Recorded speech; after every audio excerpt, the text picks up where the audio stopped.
BNP মহাসচিব বা বিএনপিও একটা সময় পর্যন্ত কিন্তু নির্বাচন দ্রুততম সময়ে চায়, নির্বাচনে নানা শঙ্কার কথা বলতো, অথবা বিএনপির কথার টোনে অনেক বেশি অন্তর্বর্তী সরকার বিরোধিতা থাকতো। জনাব তারেক রহমানের সঙ্গে প্রফেসর জনাব ডক্টর মোহাম্মদ ইউনূসের বৈঠকের পর থেকে বিএনপির টোন এবং সরকারের টোন প্রায় এক হয়ে গেল।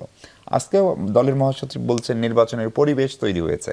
তার মানে কি নির্বাচন পরিবেশ আগে ছিল না? আর জামাত বলছে নির্বাচন পেছানোর চেষ্টা চলছে। বিএনপি কেন নির্বাচন পেছানোর চেষ্টা করবে আসলে?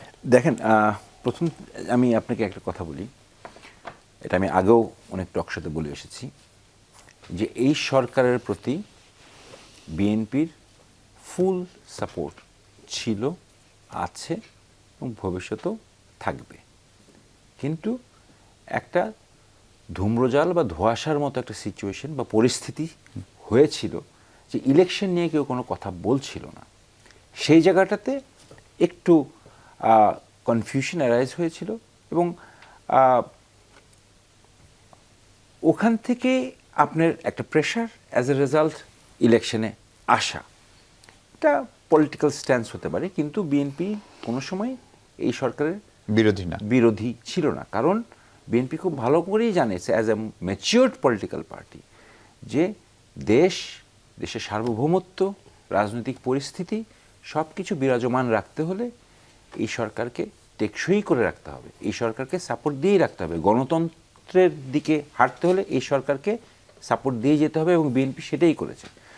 এখন পরিবেশ আগে তো ছিল না, কিন্তু 17 বছরের কাদা তো আপনি একদিনে পরিষ্কার করতে পারবেন না। তো এই ইন্টারিম সরকারটা যখন আসছিল তখনও পরিবেশ ছিল না, অনেক ধরনের অনেক অনাকাঙ্ক্ষিত অবস্থা আমরা দেখেছি, বাস্তবতা আমরা দেখেছি। তো আস্তে আস্তে সেগুলা এই সরকার কিছুটা হলেও পরিষ্কার করতে সক্ষম হয়েছে।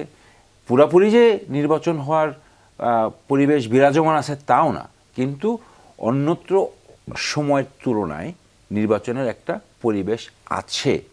এর মানে এই না যে আরও ভালো করা যাবে না, যেতে পারে হয়তো বা, বাট আমরা মনে করছি যে বর্তমানে যেই পরিবেশ বিরাজমান আছে এতে একটা সুস্থ ইলেকশন করা সম্ভব, যা আমরা করতে চাই। এবং বিএনপি কোনো অর্থেই কোনো স্বার্থেই ইলেকশন পেছানো বিএনপির নিয়ত নাই। এবং কোনো শক্তি করতে পারে, মানে ধরেন বিএনপি ছাড়া? দেখেন,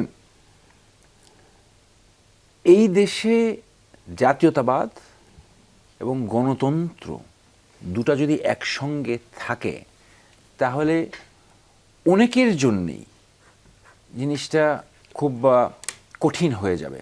রাজনীতি বলেন, দেশীয় রাজনীতি বলেন, আন্তর্জাতিক রাজনীতি বলেন, খুব কঠিন হয়ে যাবে। এই জন্যেই অনেক শক্তি আছে যারা চেষ্টা করে যেন বাংলাদেশটা অস্থিতিশীল থাকে, রাজনৈতিকভাবে, আপনার অর্থনৈতিকভাবে, এবং বিশেষ করে আমাদের ডিফেন্সটা যেন খুব উইক থাকে। তো সেই জায়গাটার থেকে অবশ্যই মানে বলবো না শত্রু আছে, বাট যার যার নিজের স্বার্থ তো দেখবেই। কিন্তু দুঃখের ব্যাপারটা লাগে গিয়ে হলো সেটা যে আমার নিজের দেশের আরও অন্যান্য দলের লোকেরা বা অন্যান্য রেজিস্টার্ডকৃত দল যখন সেই সায় দেয় তখনই কষ্টটা লাগে। সর্বপ্রথম যদি সার্বভৌমত্বটার দিকে যদি আমরা নজর দিই তাহলে আমার মনে হয় না যে এরকম কোনো অপশক্তি যদি আদৌ কোনো চেষ্টা করে থাকে সেটি সফল হবে বা সম্ভব হবে।